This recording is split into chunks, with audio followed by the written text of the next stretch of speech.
Luar me armë zjarri në dysheme. Nga të shtonat nuk ka shtetas të dëmtuar. Shërbimet e policisë kanë ndërhyrë menjëherë pas marrjes së njoftimit dhe kanë bërë të mundur kapjen e autorit të dyshuar në tentativë për t'u larguar nga vendi i ngjarjes. Autori i dyshuar është shoqëruar në komisariat, gjithashtu është sekuestruar arma e zjarrit. Në përfundim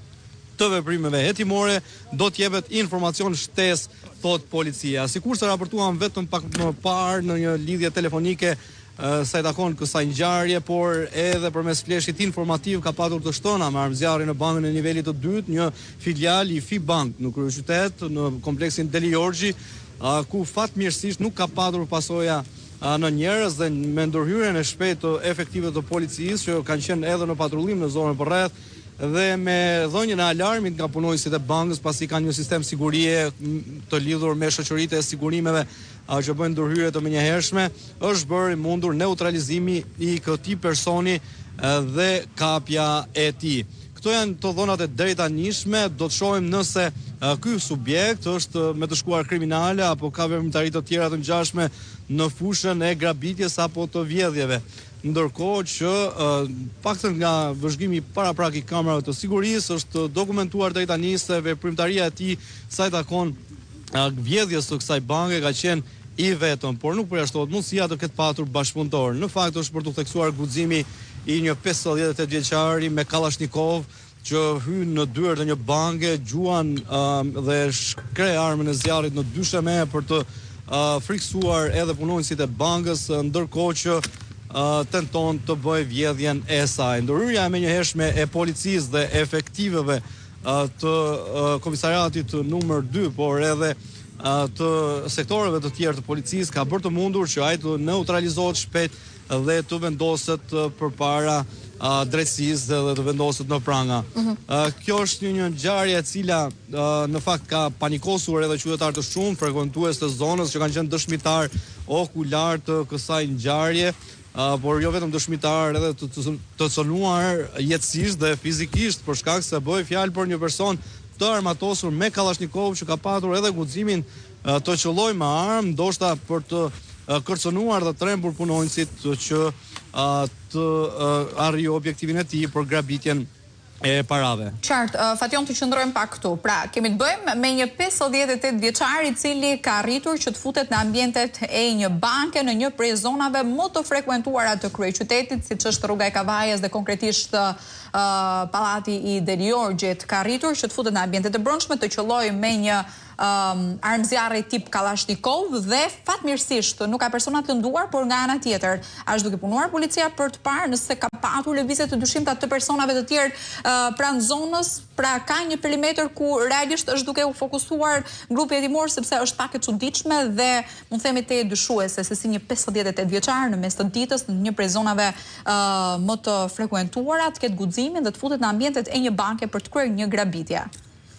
Dhe i vetëm mbi gjitha. Në fakt, përveç pamjeve të sigurisë në zonë, policia pritet të shtrije edhe vëzhgimin e zonave përreth, bëhet fjalë për një nga zonat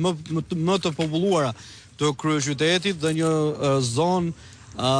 jo vetëm e populluar, por edhe aksesueshme me biznesa, aktivitete të shumta private, por jo vetëm, ndërkohë që vëzhgimi këtyre pamjeve, por edhe marrja dëshmisë së personit të arrestuar tashmë si autor kryesor i kësaj ngjarje pritet të hedhë më tepër dritë nëse ai ka patur bashkëpunim apo bashkëpunëtor. Ajo çfarë mund të themi deri tani është fakti se ky person është arrestuar i vetëm dhe tentativa e tij të paktën nga vëzhgimi i pamjeve të sigurisë së kamerave, por edhe të objekteve që kanë kamera sigurie përballë rezulton se ka vepruar të paktën i vetëm në dukje Bardulfusha, i cili mosha edhe policia nuk e specifikon përfundimisht, por thotë se është rreth 58 vjeç, ka hyrë në ambientet e bankës dhe ka hapur menjëherë zjarr në dyshemen e hollit të bankës për të kërcënuar punonjësit që t'i linin terren të lirë. Me sa duket sinjali i dhënë nga banka përmes aparaturave dhe pajisjeve të tyre të paraqitjes së një kërcënimi apo rreziku për grabitjen e saj, por duhet kujtojmë Neda që bankat janë të pajisura edhe me kamera të brendshme që janë të vëzhgueshme nga kompanitë që sigurojnë fizikisht ato dhe janë në 24 orë në 7 ditë të javës në ambientet e hapura dhe të mbyllura të saj nën monitorim nga shoqëritë që i marrin ato në ruajtje fizike dhe alarmi është dhënë nga shumë rrugë për policinë, e cila ka mbërritur me shpejtësi në vendin e ngjarjes, duke parandaluar që ajo të kishte pasoja më të rënda që mund të kishte edhe në jetë njerëzish, dhe së dyti është për të vlerësuar edhe fakti që është parandaluar edhe grabitja e shumave monetare që ai mund të ketë patur si objektiv të marrë nga kjo bankë. E qartë. Ndërkohë, është ende herët, por kam përshtypjen që do të jenë kamera sigurie të cilat do të kenë kapur gjithçka në këtë rast, nuk e di nëse do të bëhen apo jo publike. Ke arritur të marrësh si informacion, Fation, nëse ka patur apo jo një reagim nga 58 vjeçari në momentin e arrestimit? Po, në rezistencë në momentin e arrestimit, ka patur një rezistencë me punonësit e sigurisë për plasje në ambientet e brendshme, ndërkohë që jashtë bankës, paktën nga kontakti që kemi patur me punonësit e policisë që kanë bërë shoqërimin e tij, nuk ka patur ndonjë rezistencë me mbërritjen e efektive që kanë tentuar t'i vendosin prangat, por nuk dim çfarë ka ndodhur në momentin nga pjesa e ndërhyrjes së efektive të policisë deri në neutralizimin e 58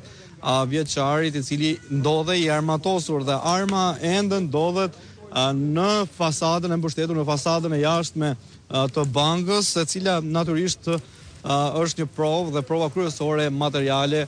ndaj 58 vjeçarit, ku përveç të tjerave, pozitat e tij pritet të jenë tepër të rënda, pasi përveç tentativës grabitjes, bëhet fjalë për grabitje me armë dhe armë e përdorur në vendin e ngjarjes. Natyrisht edhe marzhi i dënimit për një subjekt që kryen veprime të tilla është tepër i lartë. E qartë. Ndër të tjera, Fation, tashmë patjetër kam përshtypjen që është pezulluar momentalisht aktiviteti në bankën në fjalë, derisa të punojnë edhe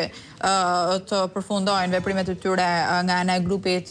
hetimor. Ke arritur të komunikosh ndoshta apo është ende herët për të folur për këtë gjë edhe me punonjës të kësaj banke për të parë kështu edhe përjetimet në momentin kur është futur në ambientet e brendshme?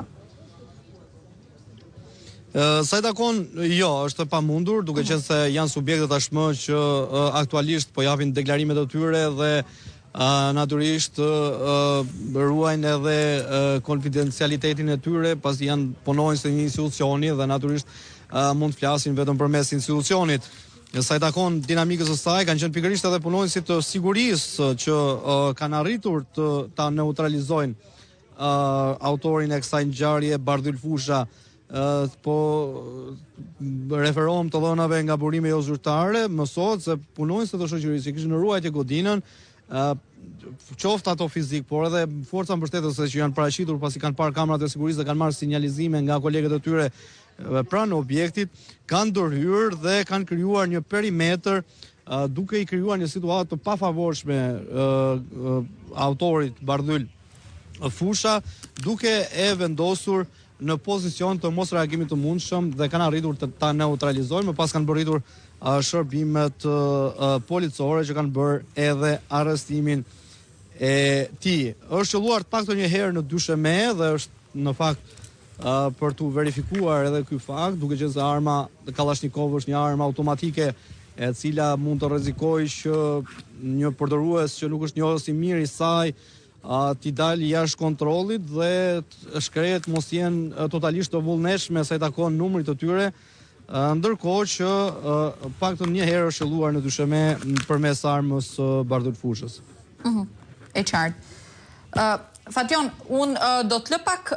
kohë ndoshta të marrësh më shumë informacione dhe patjetër që do të rilidhemi sërish së bashku, ndoshta shumë e rëndësishme për të kuptuar edhe në lidhje me momentin